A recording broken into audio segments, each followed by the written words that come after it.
서울 중심가 한복판 유리창 너머로 보이는 거리에는 오후 3시에 햇살이 따스하게 내리쬐고 있었다. 대한상업은행 중앙지점은 평소와 다름없이 분주했다. 창구에서는 고객들의 발걸음이 끊이지 않았고 로비에서는 번호표를 들고 기다리는 사람들의 모습이 익숙한 풍경을 이루고 있었다. 창구 직원 이수연은 5년째 이곳에서 일하고 있었다. 28세의 그녀는 성실하고 꼼꼼한 성격으로 고객들과 동료들에게 신뢰를 받고 있었다. 오늘도 어김없이 오전 9시부터 시작된 업무가 순조롭게 흘러가고 있었다. 예금 입출금, 계좌 개설, 각종 금융상품 상담까지 반복되는 일상이었지만 수연은 매 고객을 정성스럽게 대했다. 하지만 오늘은 뭔가 달랐다. 공기가 평소보다 무겁게 느껴졌고 설명할 수 없는 불안감이 가슴 한구석에 자리 잡고 있었다. 수연은 이런 느낌을 처음 경험하는 것이 아니었다. 어린 시절부터 예민한 감수성을 가지고 있어서 나쁜 일이 일어나기 전에는 항상 이상한 기운을 감지하곤 했다. 동료들은 그녀의 이런 직감을 신기해했다. 점심시간이 지나고 오후 업무가 시작되자 수연은 더욱 집중했다. 하지만 여전히 마음 한구석의 불안은 사라지지 않았다. 오후 3시 20분경 은행 입구를 통해 한 할머니가 들어왔다. 70대 후반으로 보이는 그녀는 천천히 걸음을 옮기며 로비를 둘러보았다. 백발이 단정하게 빗어 올려져 있었고 검은색 한복을 입고 있었다. 하지만 그녀의 표정에는 깊은 근심이 서려 있었다. 할머니는 번호표를 뽑고 대기석에 앉아 차례를 기다렸다. 수연은 멀리서도 그녀의 불안한 기색을 느낄 수 있었다. 할머니의 손은 가방 끈을 꽉 붙잡고 있었고 시선은 계속해서 주변을 의식하며 불안하게 움직이고 있었다. 마침내 할머니의 차례가 되었다. 안녕하세요. 어떤 업무를 도와드릴까요? 수연이 밝은 미소로 인사했다. 김정옥이라고 자신을 소개한 할머니는 작게 떨리는 손으로 신분증과 통장을 내밀었다. 예금 해지를 하고 싶습니다. 할머니의 목소리는 가늘고 떨렸다. 수연은 할머니의 눈을 자세히 들여다봤다. 그 속에서 단순한 노화로 인한 떨림이 아닌 깊은 공포와 불안을 읽을 수 있었다. 전액 해지를 원하시는 건가요? 네. 모든 돈을 찾고 싶어요. 할머니는 주변을 살피며 조심스럽게 대답했다. 수연은 할머니의 이상한 행동이 신경 쓰였지만 일단 업무를 처리하기로 했다. 하지만 마음 한구석에서는 경고음이 울리고 있었다. 수연이 김정옥 할머니의 계좌 정보를 컴퓨터 화면에 띄우는 순간 그녀의 눈이 크게 떠졌다. 화면에 표시된 거래 내역이 매우 이상했다. 할머니의 계좌는 평생 모은 돈이라고 할 수 있을 만큼 상당한 금액이 들어있었다. 하지만 최근 몇 달간의 거래의 기록을 보니 기묘한 패턴이 눈에 띄었다. 한 달에 2~3번씩 정확히 500만 원씩 알 수 없는 계좌로 이체되고 있었다. 수취 인명은 김철수, 이영희, 박민준 등 일반적인 이름들이었지만 계좌번호를 자세히 보니 모두 다른 은행의 가상 계좌였다. 더욱 이상한 것은 이체 시간이었다. 모두 새벽 2시에서 4시 사이 할머니가 잠들어 있을 시간에 이체가 이루어졌다. 그리고 각 이체마다 할머니의 공인인증서가 사용되었다는 기록이 남아 있었다. 수연은 화면을 다시 한번 확인했다. 지난 6개월간 총 3천만 원이 이런 식으로 빠져나갔다. 할머니가 직접 이체를 했다면 왜 새벽 시간에? 그리고 왜 이렇게 정기적으로? 수연의 머릿속에서는 여러 가지 가능성들이 스쳐 지나갔다. 보이스피싱, 금융사기, 또는 더 복잡한 범죄의 가능성까지. 하지만 가장 걱정되는 것은 할머니가 이 사실을 모르고 있을 수도 있다는 점이었다. 수연은 할머니를 다시 바라보며 어떻게 이 상황을 설명해야 할지 고민했다.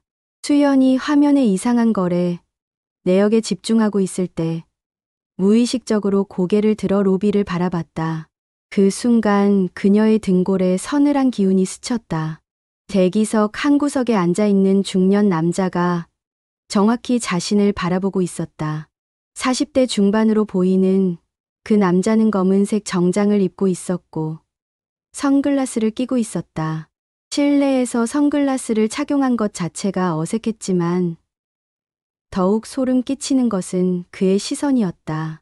마치 수연의 모든 행동을 감시하고 있는 듯한 차갑고 날카로운 눈빛이었다.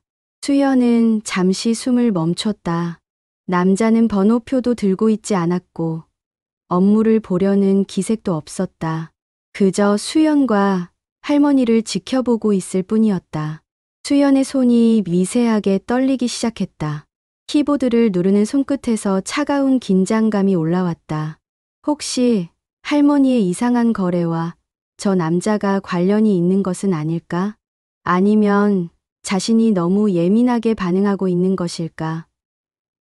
수연은 최대한 자연스럽게 행동하려 노력했지만 남자의 시선이 계속 느껴져서 집중하기 어려웠다. 할머니도 수연의 변화된 기색을 눈치챈 듯 불안한 표정을 지었다. 무슨 문제라도 있나요? 할머니가 조심스럽게 물었다. 수연은 일단 진정하려 노력하며 할머니에게 미소를 지어 보였다. 하지만 마음속으로는 비상계획을 세우고 있었다. 수연은 재빨리 주변을 살펴본 후 의자를 조금 더 할머니 쪽으로 당겼다. 그리고는 몸을 앞으로 기울이며 할머니에게 최대한 작은 목소리로 속삭였다. 할머니, 지금 제가 하는 말을 잘 들어주세요. 절대 뒤돌아보지 마시고 자연스럽게 행동해 주세요.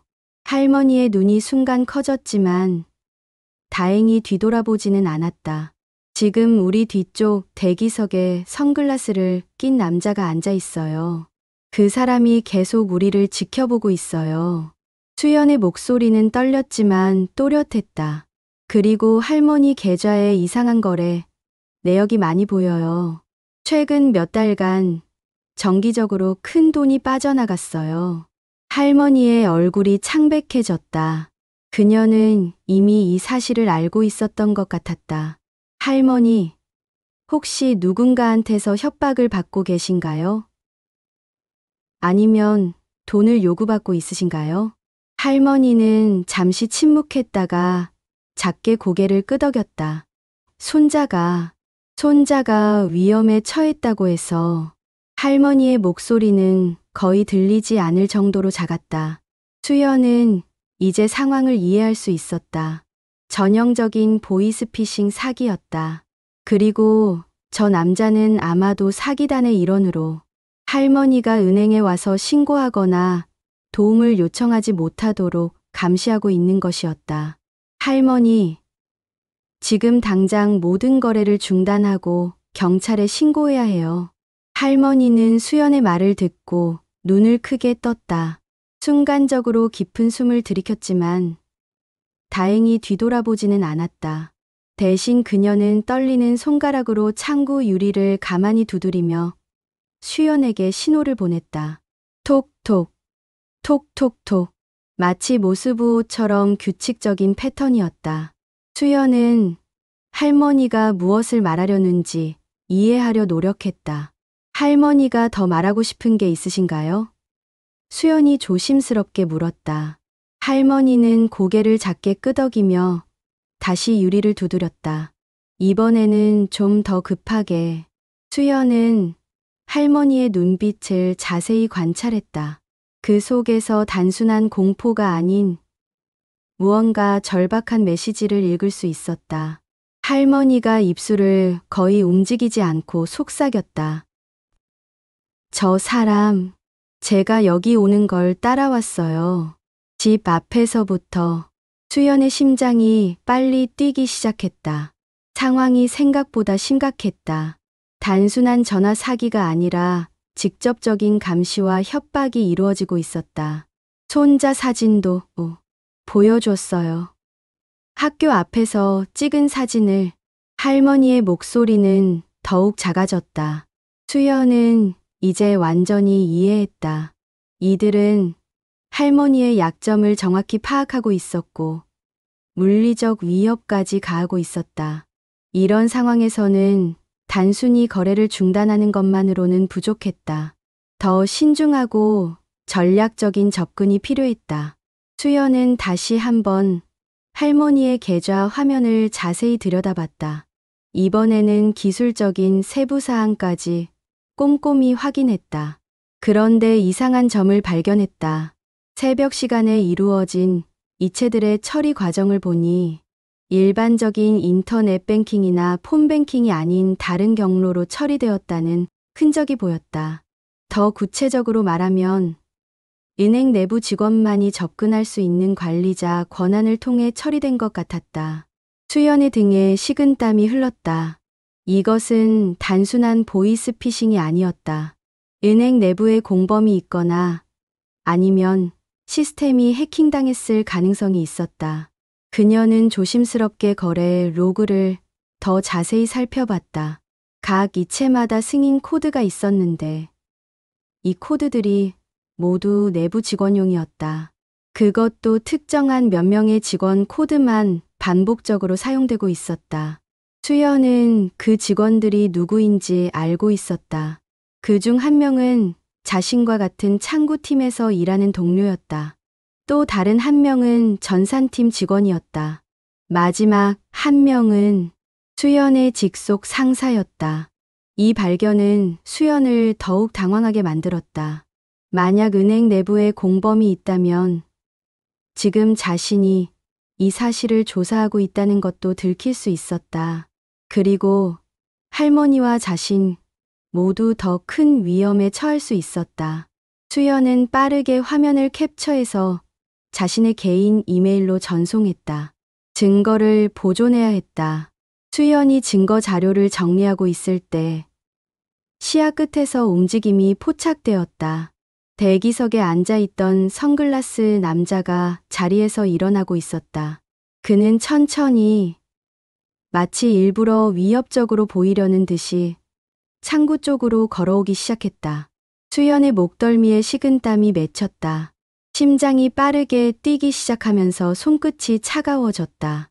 키보드를 치려던 손이 얼어붙은 듯 움직이지 않았다. 남자는 큰 걸음으로 다가오면서도 선글라스 너머로 계속 수연을 바라보고 있었다.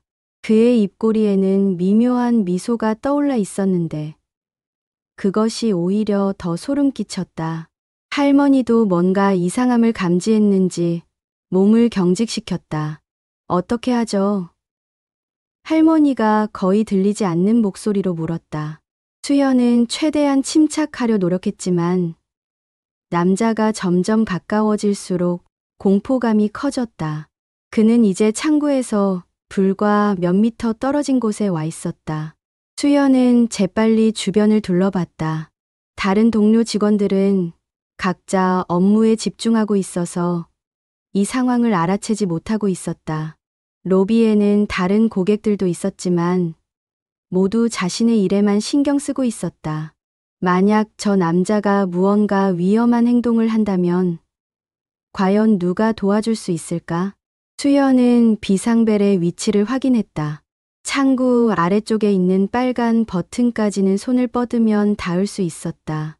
바로 그 순간 은행 입구 쪽에서 익숙한 목소리가 들렸다. 여러분, 오늘도 수고 많으십니다. 보안팀장 박대식의 목소리였다. 그는 매일 오후 이 시간에 각 층을 순찰하며 직원들과 인사를 나누는 것이 습관이었다. 박 팀장이 로비로 들어오자 분위기가 급변했다. 창구로 다가오던 선글라스 남자는 즉시 걸음을 멈췄다. 그는 마치 아무 일 없었다는 듯이 시선을 돌려 은행 안내 브로슈어를 집어들었다. 하지만 그의 행동은 너무나 부자연스러웠다. 박 팀장은 경력 20년의 베테랑답게 예리한 관찰력을 가지고 있었다. 그는 즉시 선글라스 남자의 이상한 행동을 눈치챘다. 안녕하세요, 고객님. 무엇을 도와드릴까요? 박 팀장이 남자에게 다가가며 정중하게 인사했다.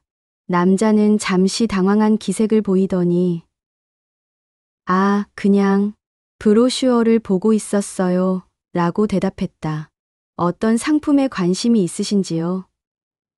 제가 상세히 설명해 드릴 수 있습니다. 박 팀장의 친절하지만 단호한 어조의 남자는 더욱 불편해했다. 아니요, 괜찮습니다. 그냥 둘러보는 중이었어요. 남자는 서둘러 브로슈어를 내려놓고는 출입구 쪽으로 걸어 나갔다. 하지만 그의 뒷모습에서는 여전히 위협적인 기운이 느껴졌다. 수연은 안도의 숨을 쉬었지만 이것이 끝이 아니라는 것을 알고 있었다. 선글라스 남자가 나간 후에도 수연의 손은 여전히 떨리고 있었다. 아드레날린이 몸 전체를 돌면서 진정되지 않았다. 할머니도 비슷한 상태였다. 그녀의 얼굴은 창백했고 손은 가방을 꽉 붙잡고 있었다. 할머니, 이제 안전해요. 하지만 우리는 즉시 행동해야 해요. 수연이 조용히 말했다. 경찰에 신고하고 계좌를 동결시켜야 해요. 그리고 수연은 잠시 망설이다가 결심을 굳혔다. 은행 내부에도 문제가 있어요. 이 모든 거래가 내부 직원의 권한으로 이루어졌어요. 할머니는 놀란 표정을 지었다. 그럼 은행도 믿을 수 없다는 말씀인가요? 일부 직원들이 연루되어 있을 가능성이 높아요. 하지만 모든 직원이 그런 건 아니에요. 저는 할머니를 도와드리고 싶어요. 수연은 박 팀장을 불러서 상황을 설명하기로 했다. 그는 신뢰할 수 있는 사람이었고 이런 상황을 처리할 경험도 충분했다. 할머니, 저와 함께 이 일을 끝까지 해결해 보아요. 손자분도 할머니의 재산도 지켜낼 수 있을 거예요. 수연은 더 이상 단순한 은행 직원이 아니었다. 그녀는 이제 진실을 밝혀내야 하는 사명감을 느꼈다. 할머니의 돈, 의문스러운 이체, 그리고 자신을 노려보던 남자, 그리고 은행 내부의 공범까지 모든 것이 하나의 큰 그림으로 연결되어 있었다. 수연은 속으로 다짐했다. 이건 단순한 사건이 아니야. 더 큰 조직적 범죄일 가능성이 높아. 진실을 끝까지 밝혀내야 해. 오늘도 끝까지 함께해 주셔서 감사합니다. 편안히 들으시면서 마음의 작은 위로가 되셨길 바랍니다. 앞으로도 더 좋은 이야기로 찾아뵙겠습니다. 구독과 좋아요 눌러주시면 저에게 큰 힘이 되고 또 다음 이야기를 준비하는데 큰 응원이 됩니다. 다음 시간에도 좋은 이야기로 뵙겠습니다. 늘 건강하시고 행복하세요.